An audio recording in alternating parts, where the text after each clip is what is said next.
Nós vamos ler de maneira responsiva. Tendo Jesus nascido em Belém da Judéia, em dias do rei Herodes, eis que vieram os magos do Oriente a Jerusalém.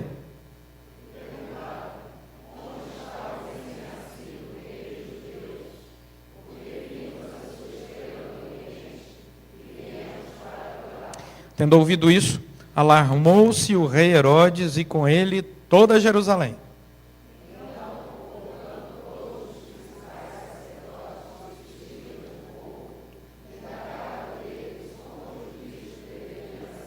Em Belém da Judéia, responderam eles, porque assim está escrito por intermédio do profeta.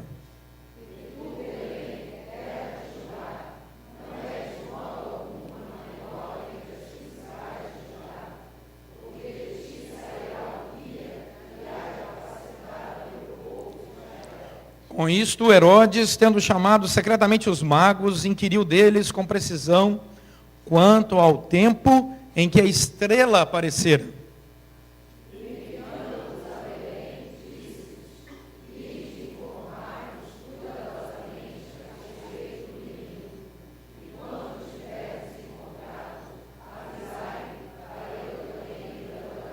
Depois de ouvirem o rei, partiram.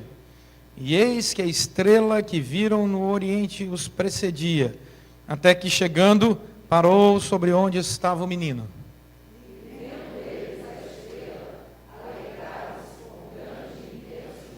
Entrando na casa, viram o menino com Maria, sua mãe. Prostrando-se, o adoraram, abrindo seus tesouros, entregaram-lhe suas ofertas, ouro, incenso e mirra.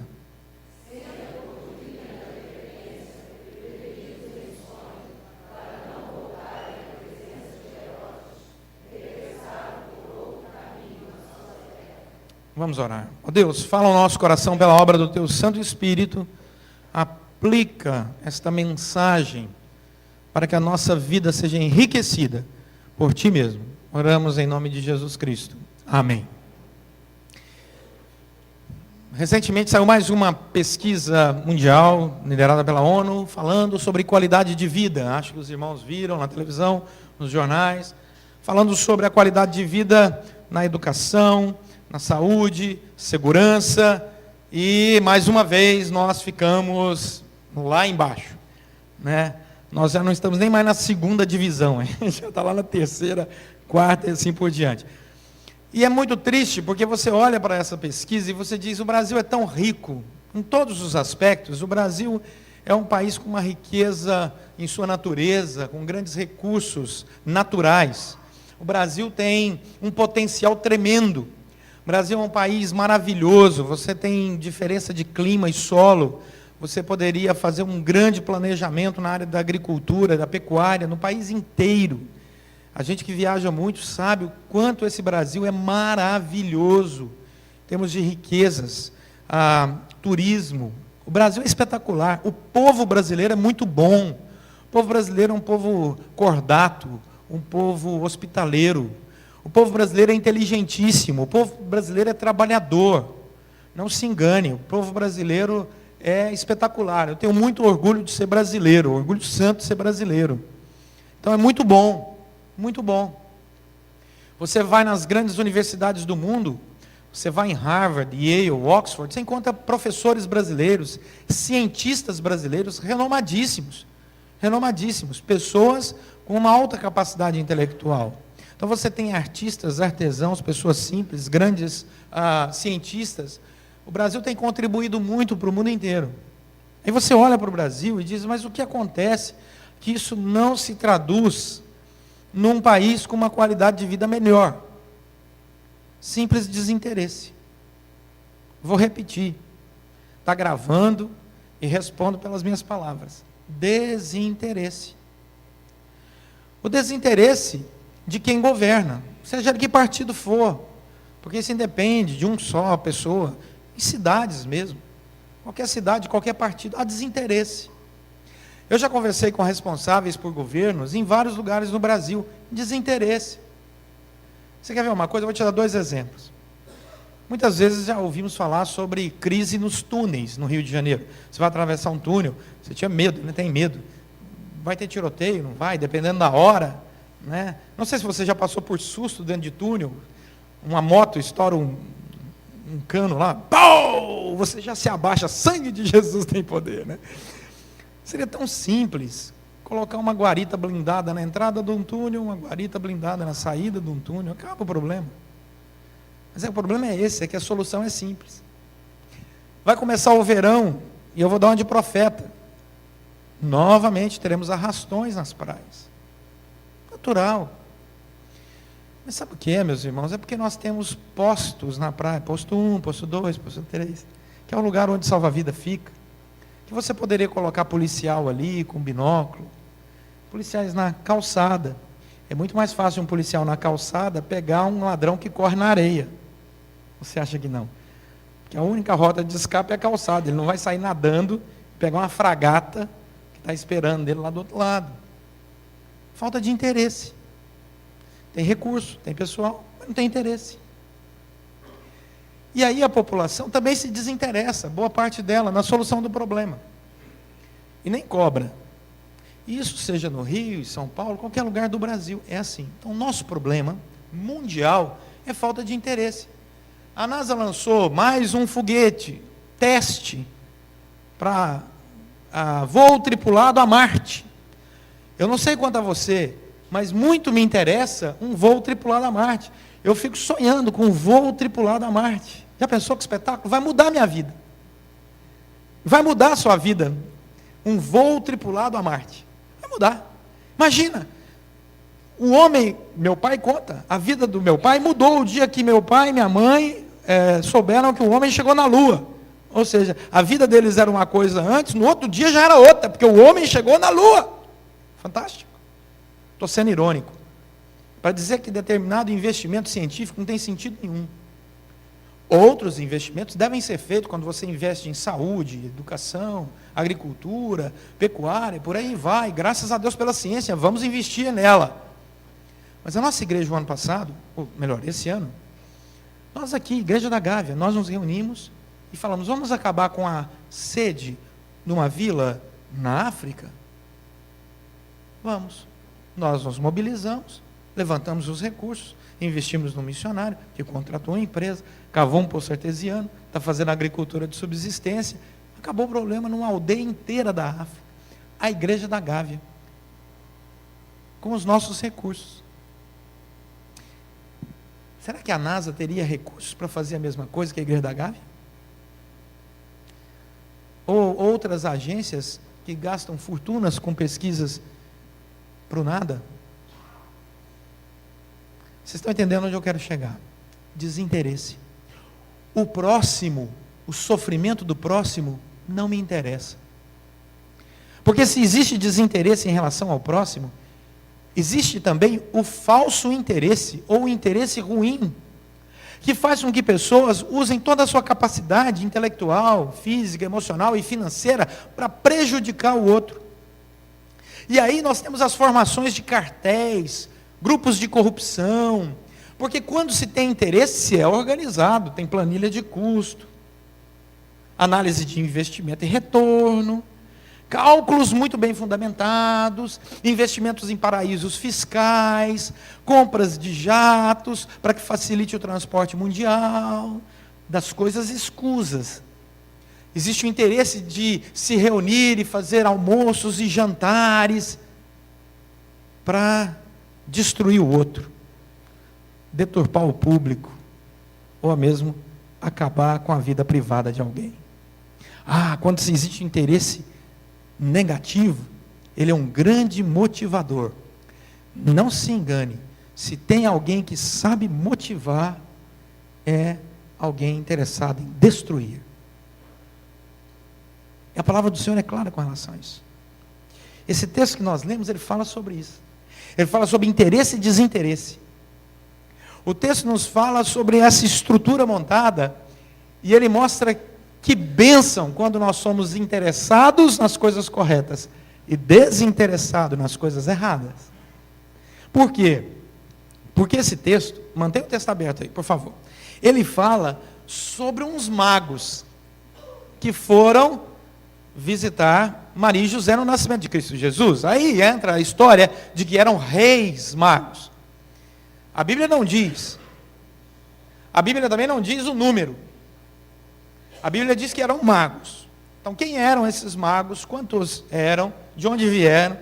E o que eles desejavam? A história da igreja vai citar os magos pela primeira vez no ano 600. Não é uma diferença de tempo muito longa, por isso, dentro da historicidade, ela é razoável. A probabilidade que eram 3 é porque eles levaram 3 tipos de presentes. E a narrativa está no plural. Né? Ouro, incenso e mirra. Então, um leva o ouro, o outro incenso, o outro mirra. Daí, a possibilidade de serem 3. Reis é possível. Por quê? Porque eles estão cumprindo uma profecia do Antigo Testamento que está no Salmo 72, 10 e 11, onde diz que essa profecia anunciava que na vinda de Cristo Jesus os reis viriam para lhe prestar homenagem. Então, como todas as profecias messiânicas foram cumpridas em Cristo, essa é uma delas. Então, daí a possibilidade de serem, de fato, reis vindo dessa região para se cumprir a profecia narrada no Salmo 72, 10 e 11. Eles estão indo a Belém, profecia de Miqueias que nós acabamos de ler. Agora, a palavra mago aqui não significa que eles eram pessoas que mexiam com magia. A palavra não diz isso. Essa palavra no original dá a ideia de astrônomos, não astrólogos, porque a astrologia é condenada na Bíblia.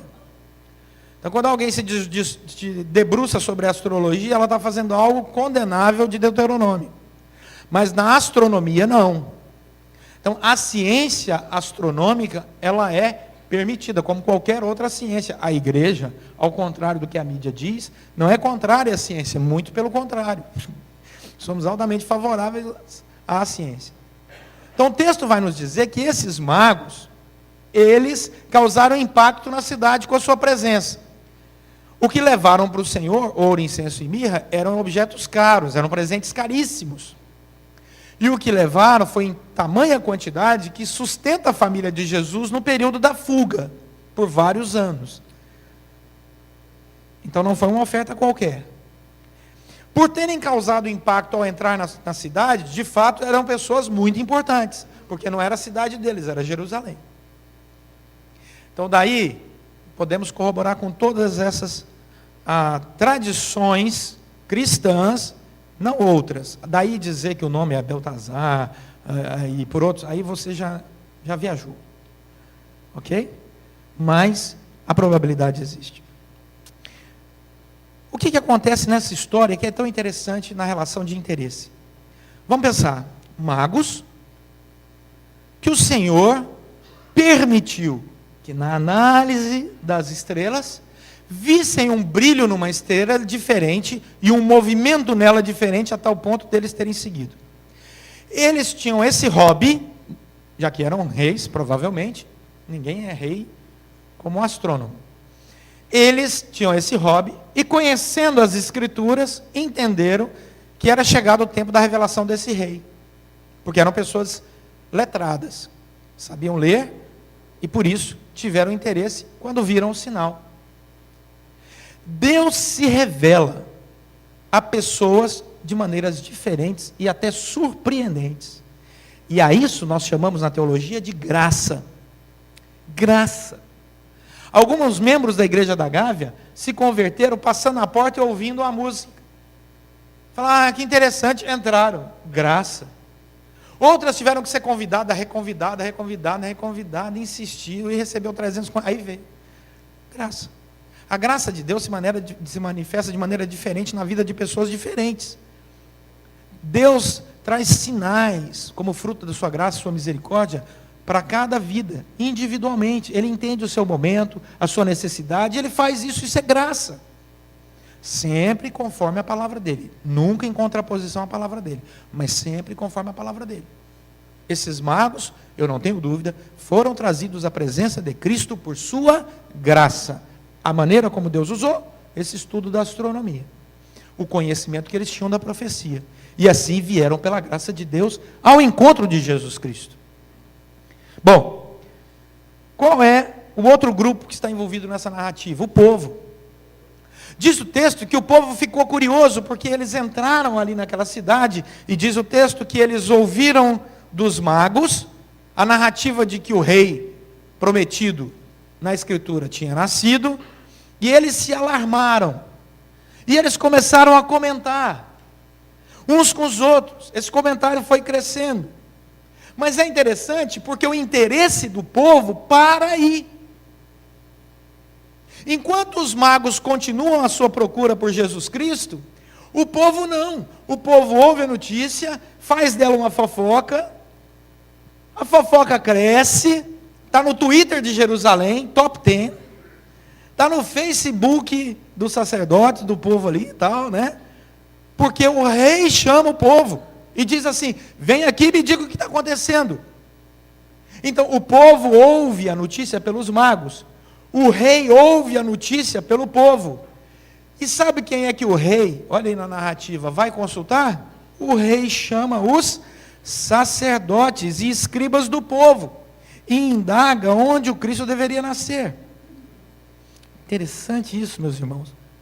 Os sacerdotes só vão ouvir que o rei nasceu, profecia do Antigo Testamento, os sacerdotes só vão ouvir porque o rei convoca.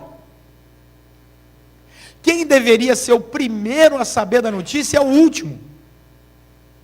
Vou repetir. Quem deveria ser o primeiro a saber da notícia é o último. Os sacerdotes que tinham intimidade, que conheciam o texto sagrado, que conheciam a Bíblia. E a reação deles, ao ouvir a notícia? 0,0. Não fizeram absolutamente nada. Então você tem o povo que escuta a notícia pelos magos, reação deles? Fofoca, mais nada. Você tem a reação do rei, preocupação política. Opa, eu sou rei, nasceu um rei? Vem cá, prepara um banquete, chama os magos, vamos conversar. Olha, vocês vão lá, onde é que é? Belém, né? Vai lá, verifica, volta e me informa. Não é isso que o texto diz? Agora, o rei também não tem muito interesse. Esse rei é incompetente. Por quê? Ora, se eu sou rei, se você é rei ou rainha, e nasce um novo rei ou uma nova rainha, alguém te diz, é uma profecia, está se cumprindo, debaixo do seu nariz, o que você faz? Ou faria? Ou deveria ter feito? Chama o terceiro secretário de coisa nenhuma, porque no reinado sempre tem. Vem cá, deixa eu te falar uma coisa, esses magos estão indo atrás do rei, vai com eles. Vai com eles. Aí você volta e me informa. Mas o interesse de Herodes é 0. Não. Os magos vão lá, buscam informação, depois, mago, depois você volta e me informa. Porque também não há um interesse profundo, só político. Não há interesse espiritual, só político. Não há interesse de conhecer o cumprimento da profecia, só político. Os sacerdotes não têm conhecimento, não têm entendimento, não se interessam no que vai acontecer depois, porque também os sacerdotes só se preocupavam com a política. Se eles estavam recebendo o seu salário fruto do governo, da ação das suas franquias dentro do templo, eles não estão nem aí o que vai acontecer, se essa profecia está cumprindo ou não, eles não se preocupam. Como diz um grande pensador, Alceu Valença, a voz do anjo sussurrou no meu ouvido, que tu virias numa manhã de domingo, eu te anuncio para o Senhor das catedrais. Eu acho essa música fantástica, teologicamente. Pastor escuta teologia até na música do Alceu Valença. Né? A voz do anjo sussurra no ouvido de uma pessoa, e ele tem que ir na catedral anunciar para o Senhor da catedral, qual é a mensagem de Deus, porque o Senhor da catedral está tão longe da intimidade com Deus, que ele não ouve o que é que o anjo quer dizer.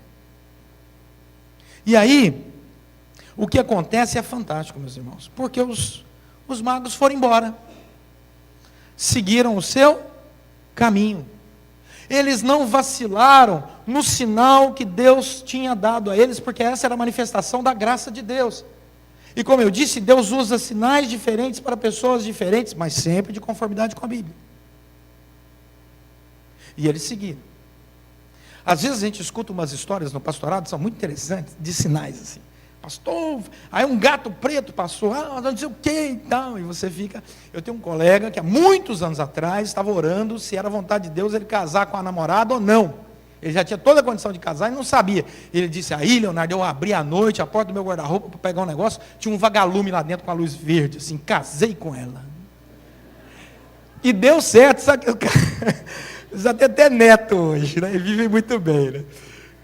Então não estou pedindo para ninguém ficar orando aí por vagalume. Mas são coisas muito interessantes que acontecem na história da vida de cristãos. Onde Deus nos conduz com sua graça. E esses magos foram conduzidos. Eu não tenho dúvida da fé do coração desses magos. Sabe por quê? Olha o que o texto diz. O texto vai nos contar que quando eles chegaram diante do menino, quando eles encontraram a Jesus Cristo, eles tiveram uma posição, uma postura muito interessante. A primeira coisa que nós percebemos no reconhecimento desses magos, de que Deus estava conduzindo eles, é aquilo que gerou no coração deles. Dá uma olhada no versículo 10. E vendo eles a estrela, alegraram-se com grande e intenso o quê? Júbilo. Quem é dirigido pelo Espírito Santo de Deus, mesmo que esteja perto da armadilha de Herodes, do descaso dos sacerdotes políticos que estavam ali, da fofoca do povo, quem é dirigido pelo Espírito Santo de Deus não perde a alegria. Não perde. Não perde o júbilo, porque Deus vai guiando. Deus vai conduzindo. O povo está fofocando, Herodes está armando a armadilha, tem todo o complô, mas o Senhor está lá e ele, vai embora, vai embora, vamos embora. Oh, bênção. A alegria do Senhor é a nossa força. Alegrei-me quando me disseram, vamos à casa do Senhor. Alegria. Dificuldade, crítica, não sei o quê, armadilha, governo. Toca o barco. Deus está na condução da sua vida. Deus está abrindo as portas. Deus está usando o Espírito Santo para te guiar. Hoje nós não somos guiados por estrela. Isso aqui é um evento único. Hoje nós pegamos a estrela e colocamos lá na árvore de Natal, para simbolizar aquela estrela. Nós somos guiados hoje pelo Espírito Santo, quando a Bíblia diz, quando andares pelo caminho, os teus ouvidos ouvirão a voz atrás de ti, dizendo, este é o caminho, andai por ele. Glória a Deus por isso. Isso mostra que o versículo 10, os magos estão felizes, mas eles tiveram uma outra postura também. Versículo 11, quando eles entraram na casa, vou falar uma coisa que eu não falei no culto da manhã, o pessoal da manhã vai ficar triste. Viram um menino com Maria. A partir do momento que Jesus nasce, só uma curiosidade teológica, nota de rodapé, vejam a narrativa. A partir do momento em que Jesus nasce, nunca mais Maria vem na frente do menino. Todas as vezes na Bíblia vai dizer, o menino e Maria, o menino e seus pais, o menino e Maria, o menino e José, o menino e seus pais. Porque Jesus tem a primazia, mesmo sendo bebê. Mas isso é só nota de rodapé teológica, né? O texto vai dizer, versículo 11, que entrando na casa, viram o menino com Maria, a sua mãe. Qual é a reação dos nossos irmãos crentes presbiterianos e magos? Não, porque Zé é um presbiteriano, você não sabe, mas é. Os magos se prostraram. Se prostraram. Gente, essa palavra é tão importante na Bíblia. O Antigo Testamento diz que quando um profeta se levantava, a primeira reação, todo mundo se prostrava. Não é por vontade própria, não, que caía mesmo. 1 Coríntios, lá no Novo Testamento, vai dizer que se um profeta levantar no meio da igreja, não se preocupe. É profeta? Não é. Cadê o pastor? Vamos perguntar. Não. A Bíblia diz que se um profeta se levantar, trazendo uma mensagem especial da parte de Deus, ninguém fica sentado ou de pé, questionando.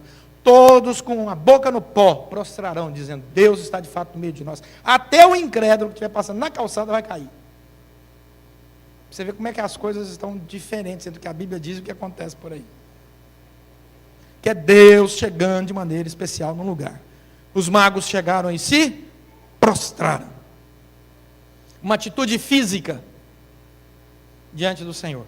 Segunda atitude, adoraram. Olha aí o versículo 11.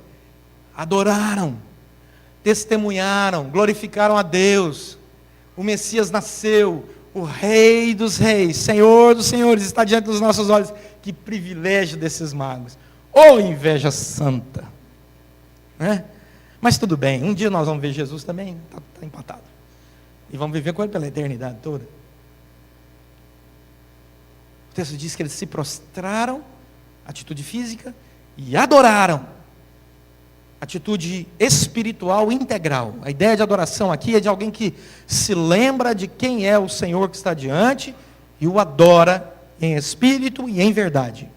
Essa é a ideia, uma adoração sincera. Terceira coisa, olha o versículo 11. O que eles fizeram? Entregaram-lhe suas ofertas, os tesouros. Olha que a palavra tesouro aparece aí. E aí descreve o ouro, o incenso e a mirra. Jesus sempre deu privilégio para pessoas contribuírem na manutenção do seu ministério. Desde criança, ele já providenciou os recursos, porque Jesus não foi peso para os seus pais. Seus pais tiveram que abandonar sua casa, tiveram que fugir, tiveram que ir para outro país. Jesus não foi peso financeiro para os seus pais. Eles foram com ouro, incenso e mirra. Recursos de tesouros. Tinham condição disso. Quando Jesus inicia o seu ministério, Lucas capítulo 8, ele também não é peso para ninguém, porque lá no seu ministério ele foi sustentado por mulheres, inclusive por uma mulher, esposa do procurador do Herodes, uma pessoa que tinha altíssimo salário. Diz lá Lucas capítulo 8, que elas lhes prestavam assistência com os seus bens. Fantástico, né? Ele providencia tudo. Tudo. Então a primeira atitude dos magos, prostrar. Segunda atitude, adorar. Terceira atitude, consagrar. Dar a oferta daquilo que eles haviam separado, como oferta especial para o Senhor Jesus.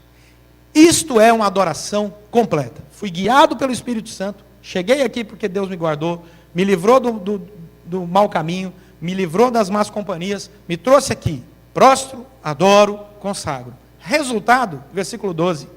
Qual é a conclusão? Qual é o resultado final na vida dos magos? Continuaram sendo conduzidos pela mão divina. Diz o texto, sendo por divina advertência prevenidos em sonho, para não voltarem à presença de Herodes, regressaram por outro caminho à sua terra. A ideia do plural aqui é que parece que o sonho é coletivo. O sonho é coletivo. Todos eles tiveram a mesma direção divina. Não havia dúvida alguma que o Senhor estava ali conduzindo, dirigindo suas vidas. Ou seja, a adoração deles não foi vazia. A adoração deles foi coroada pela continuidade da direção e do cuidado de Deus nas suas vidas. O Senhor vai te guardar ao entrar e ao sair. Não é o que a palavra do Senhor diz? Ao entrar e ao sair. O Senhor vai guardar tua entrada e tua saída. Então nós vemos isso e nos alegramos. Aí você olha para o povo, aí você vê o que aconteceu na vida do povo. Não tiveram interesse, perderam o privilégio da companhia, da adoração e do servir a Deus. Você imagina os vizinhos de Jesus Cristo, depois da ressurreição de Cristo? Gente, era nosso vizinho. 30 anos o homem aqui do lado. E eu padecendo com esse calo na voz. 30 anos ele do lado. Eu aqui sofrendo de enxaqueca. Não é como era o Messias mesmo? Eu até falei, esse menino está crescendo diferente. Esse menino cresce com uma certa sabedoria. Deu uma aula aí aos 12 anos para os sábios lá no templo. Mas você, hein, falou que não era. Perdemos a chance, imagina. Herodes, resultado por não ter adorado ao Senhor, se tornou um dos maiores infanticidas da história. Um crápula. Um crápula. Eu me lembro bem de um teólogo que diz assim, a história passou. E hoje, as pessoas dão o nome a seus cães de Herodes. E aos mártires de Deus, dão o nome para seus filhos. Os filhos ao longo da história da humanidade, recebem o nome de homens e mulheres de Deus. E os reis que foram contra Deus, ao longo da história, algumas pessoas dão nome para os seus cães. Eu já vi cão chamado Herodes. Um dia eu cheguei na casa dos sujeitos e ele falou assim: pastor, mas aquele ali é meu cachorro, chama Herodes. Eu falei: tá bem. Você não tem criança em casa não, né? Não, pastor, não tem não. Ele entendeu a brincadeira, né? Esse é o Herodes. Esse é o resultado na vida dele. E o resultado da vida dos sacerdotes? Perderam não só a sua autoridade, a sua comunhão com Deus de maneira completa, mas todos os seus postos. Porque não tinham nada de intimidade com o Senhor. Mas esses magos entram para a história como um exemplo para nós. O que a gente leva para casa? Deus não nos quer desinteressados pelo que é certo. Deus nos quer interessados por aquilo que é certo. Deus nos quer lendo a palavra, conhecendo a Escritura, observando os sinais dos tempos. Deus nos quer interessados numa adoração guiada pelo Espírito Santo, no prostrar-se diante dele lá no seu quarto, no prostrar-se na igreja, no prostrar-se espiritualmente, fisicamente. Deus deseja isso. Deus deseja uma adoração sincera. Deus deseja sim as nossas contribuições com os nossos tesouros, segundo a parte que a Escritura Sagrada diz, porque isso é prova de que nós não somos servos do dinheiro, mas senhores dele, e cumprimos o que a palavra dele diz, porque nós temos interesse no que é correto, e abençoar a obra de Deus, que abençoa vidas, que muda o mundo. Resultado? Continuaremos sendo guiados pelo Espírito Santo de Deus. E não tem coisa melhor do que estar no centro da vontade de Deus. Então temos que olhar qual é o nosso interesse. Qual é o interesse quando somos convidados para algumas coisas? Somos convidados para produzir coisas positivas ou negativas. Somos convidados para plantar coisas boas ou ruins. Qual é o interesse? Produzir frutos ou ser pedra de tropeço? Transformar a sociedade ou ter tamanho desinteresse que a sociedade pode fazer o que quiser, que a gente não tem interesse por ela? Não.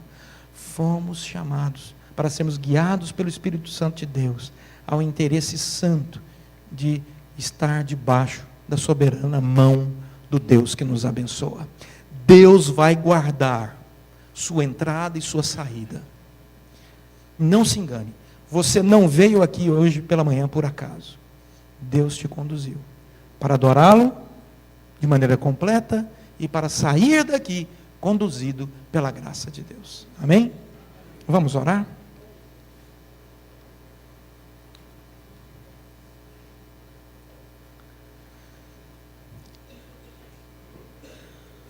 Todas as respostas que você precisa estão na palavra do Senhor. Ele deixou a Bíblia revelada para isso. Deus tem interesse na sua vida. Deus tem interesse na minha vida e na vida de todo cristão. Ele quer se relacionar conosco, falar ao nosso coração, dirigir os nossos passos, porque Ele é Pai que ama, cuida, protege. Adore o Senhor na beleza da santidade dEle. É isso que Ele deseja. Essa adoração é relacionamento com Deus.